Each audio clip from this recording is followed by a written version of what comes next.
All right. What is up? Welcome to Drink While You Think. I think this is episode number 5. It's been a couple weeks. We've been a little crazy. Usually it's me, Kenji from the Acuity, and I usually have somebody else with me, the usual guy, Matthew, who's my co-founder. He's part of the reason why we've been off for a couple weeks because 2 weeks ago he was in Vegas. This week he's in Cabo. I mean, what a life this guy has. So I brought in the big guns instead. So his loss is the rest of our gain. It's hard to say that when he's on the beach in Cabo, and me and my man Will Lopez from AdvisorFi are in here in your office, my home office. Happy to have you here, brother. Sounds good, man. I was having technical difficulties, dude. It was hard to plug in, but I'm on my phone, so I'm glad I made it. I made it to the other side. You made it to the other side. You got here. I'm happy to have you. Now, this is awesome. We're at Will here. It's the biggest challenge we're going to have today doing this is like Will and I go way back. We're super tight. Like trying to keep this down to our usual 10 to 15 minutes is going to be tough for he and I because like we get together. I don't know if that's going to happen. And nerd out on things. So apologies to all those who have to put up with that. But yeah, real quick, just want to remind kind of folks kind of what we're doing. The Drink With You Think is just something we're doing really informally. A lot of this is actually based off of stuff that I've kind of learned from Will. We'll talk about that a little bit. I'm just trying to get more engaging content out there. So we got Drink While You Think happening kind of every week. Really just kind of fun lightning round questions, whatever topics pop up. You know, you may have, hopefully if you saw last week, Matthew and I did one on hacking and cryptocurrency and a bunch of crazy stuff around security, especially stuff that's targeting like finance executives and business owners.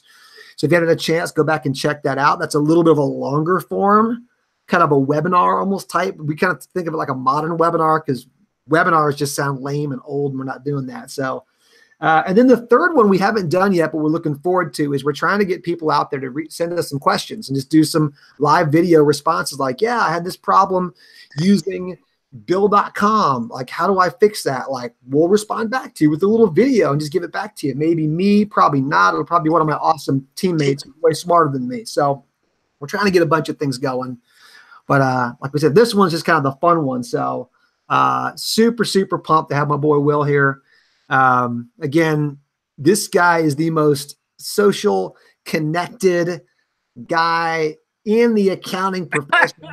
I'm a total hermit, man. I'm a total hermit. People don't know that. Huge honor to have him here. So, my brother, man, first and foremost, it's Drink While You Think. What are you drinking today? What you get? Show me what you got. All right, so let me.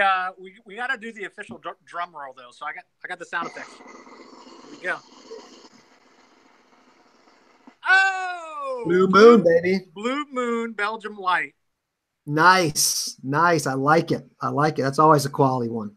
I'll give you a virtual cheers from my end. Check out this cool can. Look at this. Boom. Oh, wow. What a cool little can. That is cool. This bad boy is the Second Self Mole Porter. Not exactly a summer beer, but the can's so stinking cool. Like a porter, kind of chocolatey, kind of mole. Has that kind of, Mexican mole. I would say I did that for you, my Mexican brother. That's right. This is what happened to be in my fridge, and my sister-in-law, this is her favorite beer, and she's going to hate me because I'm drinking the last one. I usually leave these here at our house for her, but cool can, and it's well, cheers to you, bro. It's good. Cheers to you, bro. Cheers to you. All right, let's jump in. I even put a few questions together, but hey, man, give us, okay, what city are you in? So everybody knows out there. Give us what you think is the best thing, worst thing about your city. All right, so I'm located in South Florida. The city that I live in is a city called Boynton Beach. So pretty much Palm Beach County, definitely north of Miami-Dade, Broward. And so, in the city that I'm in, probably the coolest thing to go see is obviously Vanilla Ice likes to flip houses. So he did that on HGTV. There are about like 5 houses probably within 3 miles of my home that you can actually go see that he actually refabbed and flipped. And they're like walking distance and stuff like that from each other. Really, really awesome to see. And they have like, the infinity pools all laid out. And I mean, this is like true South Florida, That is awesome. wealth, just, I mean, it's incredible to even watch. I mean, they got like gyms inside the garage that they keep open. Like, so you can walk by and take a look. And you're like, what do they got going on? And it's a crazy sight to see. But that's kind of like a little bit of a hidden gem in the Palm Beach County areas. There's a lot of obviously beach life down here. Yeah. But some of the unique stuff is stuff like that. Nice. Yeah. I actually met Vanilla Ice at the library, by the way. Well, I was going to say, I've got a quick trivia question for you. See if you can get this. Do you know what Vanilla Ice's real name is? Rip Van Winkle. Rob Van Winkle. Very close. I was kidding. Yes, Rob. I say that possibly because I may be a closeted Vanilla Ice fan, but I'm just going to say that. So anyway, you knew that, of course. Yeah. What about I was at the library and I'm there like checking out the movies, and I literally turn over to my left, and I noticed his tattoo sleeve, and then his goatee, his style and stuff like that. So I look, and I'm like, whoa, is that Vanilla Ice? So I look again, and he's looking down at this DVD, and he just kind of does a little head tilt, and he kind of smirks. And I'm like, oh my gosh, that's him. I should have grabbed a selfie at the library, but I didn't. So you should have done it, dude. Anyway, that's awesome. I totally dropped the ball. What's the worst thing about now, Boynton Beach, South Florida area? What bums you out? Quite honestly, I think the commuting. There's not a lot of good commuting down here. So that is like social commuting. Like the train system sucks here. The bus system sucks here. There's not a lot of great public transportation down here. And everywhere you go is always like a 15 to 30 minute drive. I mean, anywhere you want to go, anywhere decent is always a 15 to 30 minute drive. So I would say just the distance between cities, and then the lack of really good public transportation. Yeah. I'll take that question, and I'll actually start with that because that's the same thing. We got the same issue here in Atlanta. Very different communities, but yeah, commutes just suck here. Public transportation is really it's really poor for a city of our size. I mean, I get it, like in a smaller community like Boynton Beach, right. Not going to have all that. Like, we should have that infrastructure. I think it's a product of the good stuff that we got going on. I mean, I think the good stuff we got going on in Atlanta, I love is I think Atlanta is bringing just, a lot of diversity kind of to the South. I mean, honestly, it's been an area there hasn't been a lot of that, right? And I think there's some great, you go and hang out in town and it's just a very diverse environment, culture. I love that. I mean, it's some of that harkens back all the way to the days of the civil rights movement and all that. So I love that. I feel like there's kind of an Atlanta vibe and a good community there. I do think it's so popular for not just that, for lots of other reasons that, we got a crush on the infrastructure, man. It's bad. Like, it's hard to get anywhere. So gosh. I'm with you on that one. On like, until we develop. And I'm sure that's because just the city's growing so rapidly. So and like the public, I mean, I'm sure like the road systems there were just built for a certain population size, and now it's just booming. So they're just trying to accommodate. Yeah. So, I mean, I could see that just getting crazy. Crazy. All right. My next one for you, brother. All right. Hit me. Dude, you're a tax guru. You are a tax guru. Some would say. In fact, this guy right over here would say it. What's that, homie? Oh, man. Sorry, I laughed through that. Like, that's awesome. I hope viewers saw that. That was Donald Trump who came in and took a sip of his beer. That's right. All right, Mr. Tax Guru. What's kind of the lowest hanging fruit, the biggest thing you think like small businesses miss out on from a tax perspective? I think a lot of the low hanging fruit that you can definitely do almost all the time is a lot of the retirement stuff that you can throw into a small business. So like, really implementing things like SEP IRAs or like 401ks or something like that. A lot of people don't do it, and it's such an easy grab for yourself. And I understand like the reason why people don't do it maybe is a cash flow issue, but for many small business owners, I mean, they can't afford to put away $5,000 a year. I mean, it's really not big. And so they just do without. So they just don't implement things like that, which is, and I'm only saying that because like I recently did Gusto's guideline thing, the 401k plan. Yeah. And it was such an easy thing to set up that I was like, man, why didn't I do this sooner? Like, this is so stupid. Why did I wait so long to do this simple thing that could have just taken like 20 minutes to get launched?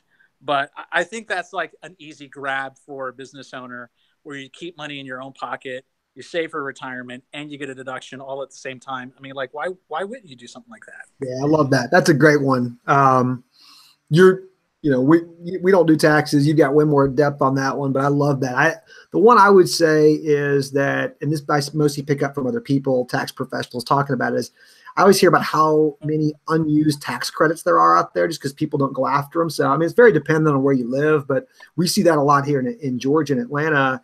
There's opportunity zone credits, tax retraining credits, a lot of things. You got to do a little bit of work to get them, but I thought I heard some crazy statistic about it being like something like 70 to 80% of most tax credits never even get utilized or something. So, I mean, I'm not the guy to talk to on that stuff, but I think there's a lot of tax credits that go unused out there. So, all right, let's switch it up a little bit, dude. You're another drink. Another drinky drink. You're, like I said, you're a tax guru. You're an entrepreneur. You're a dad, a husband. You got a lot of stuff going on, man. You got to balance a lot of things. That usually creates a lot of stress. What's the number one thing you do to kind of kick stress the curb? Where do you go to, man, when you're stressed? Right here. I hit the weights. I hit the weights quite a bit. So for me, this is the squat rack in my office. But quite honestly, I mean, a lot of it for me recently was a lot of fitness. So, I mean, I've never used to be a fitness buff, quite honestly. I only started working out maybe about 4 or 5 years ago, but now I think more than ever, I think like just being able, like, so every noon I go to the CrossFit gym that's like 4 blocks from my office, but it feels like a brand new day. So I'll come into the office, get like 3-4 hours done, and then I'll go hit the gym. I'll come back, I'll have lunch, and it feels like a brand new day all over again. So it's, for me, it's been fitness, just kind of like having a good time with some of the people at the gym, just hanging out, and it kind of really splits up the day, and it's really taking a lot of the edge off. Dude, that's awesome. I mean, you got like the gym right there in right. In the office. That's fantastic. Hey. I mean, so yeah, I would like to say mine's fitness. I mean, it's sometimes for me, it's probably just getting outdoors. If I can't get outdoors, I mean, I get a little stir crazy. So yeah, sometimes it's running, things like that outside. Yeah, for me, like I gotta get out in some nature, and get out there away is usually my biggest stress relief, and maybe pound a little bit of pavement and things now, like that. Does that mean like nature walks? Does that mean like long walks down the beach? Like what is the Kenji special? How can I get to know Kenji at a more intimate level here? Like, what does that mean? Okay, you're going deep. I like it. For me, most days it means trail running. I love trail running. I love being like I do prefer to run over kind of walk. But I like getting like off the pavement. I like getting out in the woods somewhere different. I always think about the time, dude, you took me in San Francisco. We ran around Golden Gate. Yes, that was awesome. Dude, that area was awesome. That, like, to me right there is like nirvana. I could have been so stressed out in my mind, but us running over there on the backside of kind of Golden Gate Park and all that, like, man, that was perfect. Yeah. So that's probably for me. I used to play a little bit of golf. I mean, I still kind of like that. I don't have as much time for that anymore, but maybe your buddy back there behind you will invite me to one of his golf courses. Yeah, he does have a really nice one about 10 minutes away from here. Yeah. All right. So let me get another one here for you. In the past year, give me a piece of technology that's had the biggest impact on you. It could be personally, could be your firm. What piece of tech? I got to think about this too. I'm not sure my answer is. Yeah, well, over the past year, quite honestly, what we're doing right now, YouTube. And to be honest with you, I've not been YouTubing long, contrary to what people think. I really started, about a year ago, maybe even under a year ago, maybe 10 months, 11 months ago, I started YouTubing more and creating more content. But for me, that's been such a huge impact for my firm because we get so many leads through YouTube now. Obviously, I mean, even when you guys tweeted out, you're like, the amazing YouTube spectacular show. And I'm like, do you realize I have like 2,600 subscribers? That's it. I'm not sitting on 1 million subscribers. But, YouTube really does bring this whole host of just benefits of like trying to unleash who you are, personality, get content out there without any discrimination whatsoever. and really try to press forward any kind of agendas that you're trying to press forward, or even like making marketing moves, things like that. I think I said it to you, but I'm reading a book called I forgot what it was called, but like creative innovation marketing or something like that. But the author is talking about conversational marketing and how that's really the new wave of marketing, which is not doing traditional letters in the mail and all this garbage that you're trying to do, but trying to create dialogue content where it sounds very conversational, like we're doing right now. Sounds really real, authentic, genuine, and people really enjoy that. So for me, it's letting me be who I am, which is what YouTube has allowed for me, and then just trying to like teach at the same time. Yeah. No, I'm not sure how I might steal that too, even though I'm much earlier in the game than you are, but trying to really take the lead. I mean, you've really helped, kind of influence me there in that regard of thinking about this as a medium, as a channel to kind of get out and reach out and talk to business owners, collaborate with people. So yeah, man, maybe again, we keep bringing up the Donald. I mean, he's on Twitter, but like, is he going to start doing like YouTube lives? Well, why can't he just do that from the White House? Like, hey, I got a few things to say. Maybe we'll, I'm sure his YouTube live would be like shut down in a heartbeat. Yeah, that's probably true. There'd be, but no, I think it's a pretty incredible medium. I just think what people are doing, and I see that all the time between my kids or a younger generation. Like they're watching people stream, video games all day long. Right. They're watching all kinds of content. It's crazy. So anyway, it's insane. It's insane. It's totally insane. Or as Donald would say, filthy language. It's filthy. It's filthy. Just absolutely. I have soundboards in front of me, by the way. So I was actually ready for our YouTube live. I had a bunch of soundboards ready to play, and it didn't work out. Dude, again, you're the guru with that. All right, we'll go a little nerdy here again. Back to our roots in the accounting. If we're gonna go nerdy, I gotta have another. Yeah. We think. Okay. Oh, where are my nerd glasses? Get them on. While you're doing that, I'll get the question out. Okay. Crystal ball. Well, here we go. Next 2 years, what do you think is going to be the biggest change in the accounting profession there, Professor Will Lopez, with your glasses? In the next 2 years? Oh, man, that's such a hard call, bro. It's hard. Because obviously you and I feel like we're living on the edge of a lot of this kind of stuff. So it's really fun to be a part of, but things can absolutely change in 2 years. I mean, how it's just exponentially getting better and better. But I think probably what's going to change is just a general wake up call of the community as a whole. And you're going to see, like Xerocon Brisbane just happened, right? 4,000 accountants were at Xerocon Brisbane. I mean, I think there's a good chance that maybe in the next 2 to 3 years, we're going to see the same thing at Xerocon US. So I think it's just more of a natural wake-up call, and there's just going to be an even more landslide or avalanche of more apps that are going to be out there, probably better community and forming, things like that. So, I mean, I don't know what's going to revolutionize. That would be great to see that, though. That would be super exciting to see that happen. I mean, especially for like people like you and I, who I was flipping through the photos of Xerocon Denver, and I saw one of you and one of your teammates. I'm like, dude, like we were there when it was first starting and forming, and there were only like a few hundred people at that conference. And now, you're getting up into the upper close to 1,000 now during these conferences.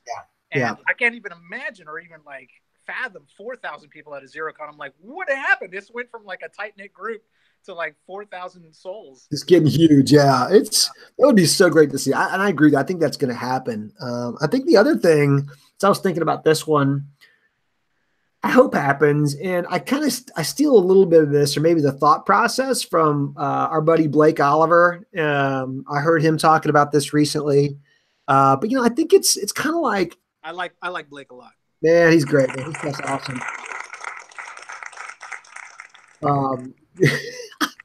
I think the whole thing about like moving to the cloud. I mean, please tell me that's kind of over now, right? It's kind of like cloud 1.0 has got to be over, right? Hey, we went to the cloud because we didn't want to trip over the cord and unplug our desktop and have things crash. Great. I think we get that benefit now. It feels like cloud 2.0, which I don't know exactly, what that's going to mean. But part of that to me is like, as accountants, our the data, the stuff we work in is so structured. I mean, like it's almost like the perfect, everyone talks big data, has talked about big data, but like accounting data is like perfect for big data. And like I've still yet to see where anyone has taken that big data and really started using it. I mean, like P&Ls and trial balances and GLs are also structured. And so I would hope to see like benefits of things being in the cloud. Yeah, I think you may see some benchmarking. I think you're starting to see Big Four do some kind of interesting audit techniques, but like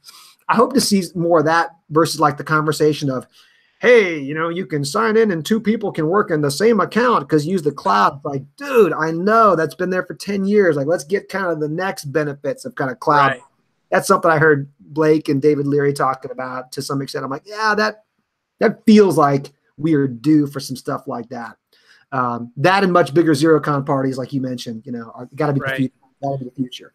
Yeah, you know what's funny is I think it does feel like it's time for that, but I think it's just because you and I have been in it so long, and we've been we've just been seeing nothing but the norm. But like I said, I think for a majority of the people, let's say, that are in our industry, I mean, we're way outside.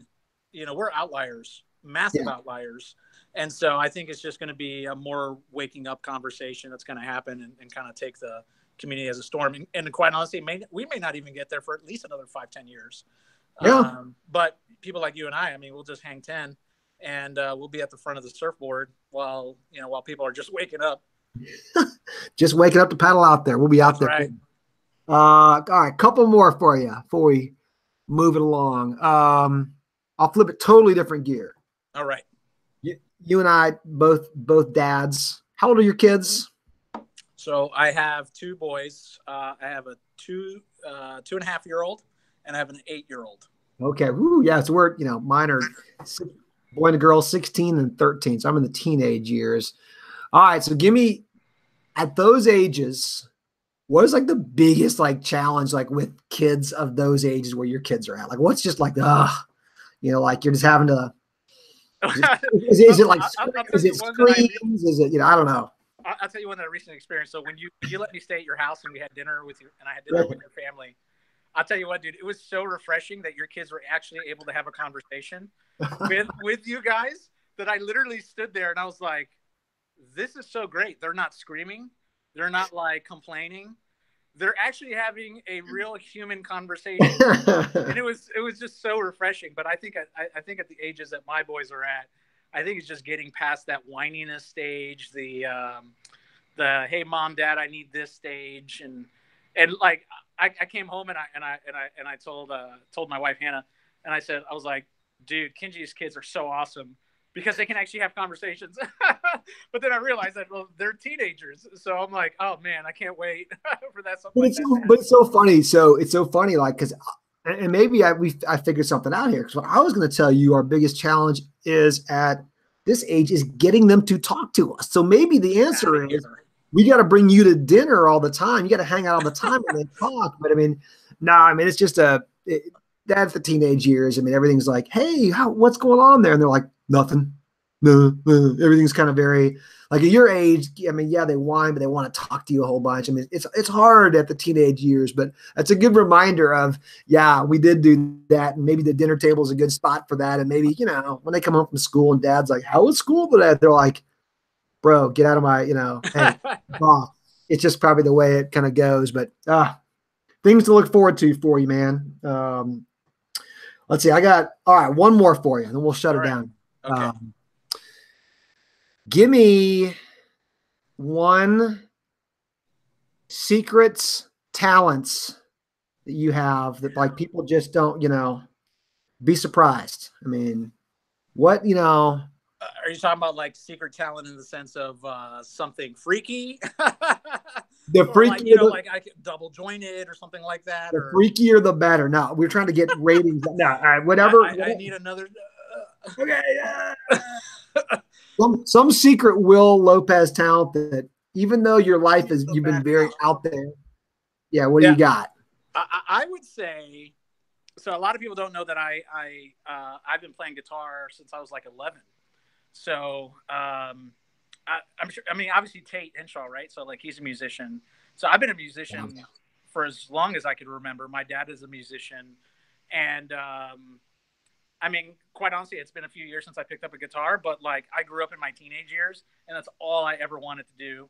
I was in like rock bands in high school and stuff like that, and ended up getting into like jazz when I was like in my late teens, in my 20s. But love music, man. Love playing the guitar. Some people would say I know how to sing, but I'm always shy about that kind of stuff. But I used to do lead vocals for a band and play guitar. So that's no way. I didn't know that. That's a great one. I didn't know that. Did you have, like you said, you played in rock band? I mean, did you have rocker hair or anything like that? Cool. Or do you have any if kind I showed you pictures of my teenage years, you'd be like, "Who is this guy?" Like, no way. I hung around quite a bit with a lot of goth people, so like a lot of gothic folks. Those are my people, man. Those are my people.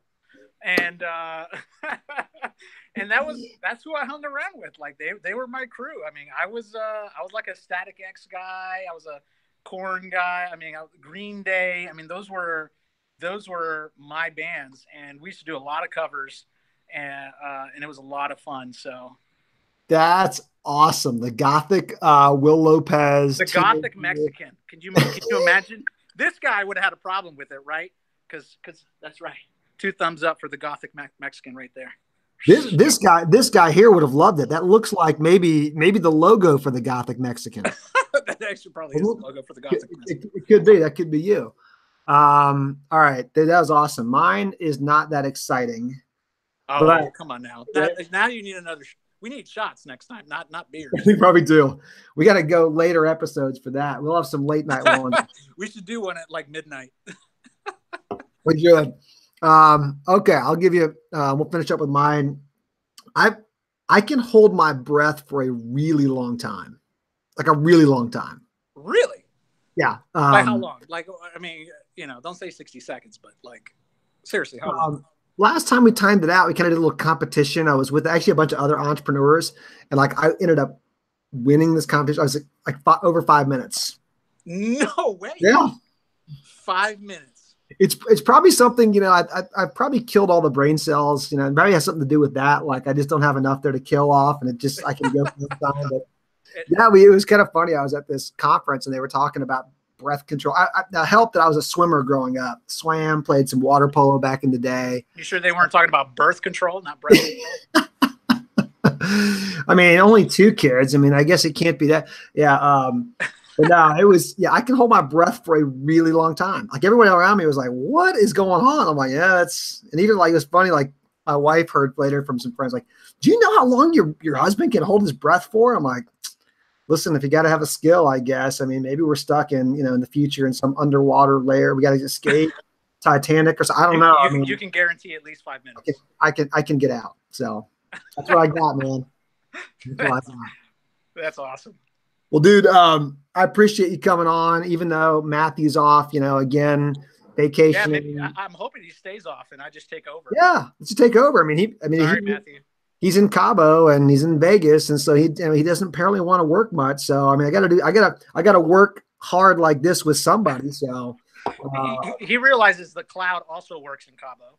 That's a good point. It does. I don't think he's utilizing it, but he's probably just trading cryptocurrency is what he's doing. But no, brother, I appreciate you coming on. We'll definitely have you on again and get some more folks. I would just tell everybody out there, I put the link already in the profile down there below. Definitely without doubt, go to advisorfi.com, follow AdvisorFi on YouTube, subscribe.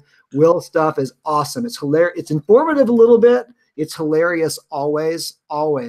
So definitely check it out, man. And we'll have you back on here again soon. Sounds good. And for those who are watching, subscribe to Kenji's channel, man. He only has 16 subsibers. Yes! You gotta get him up to 100 subscribers or something like that, 1,000, 1,000,000. So pumped to be in the double digits right now. I mean, little by little. You made it to 10, baby. That's right, man. That's right.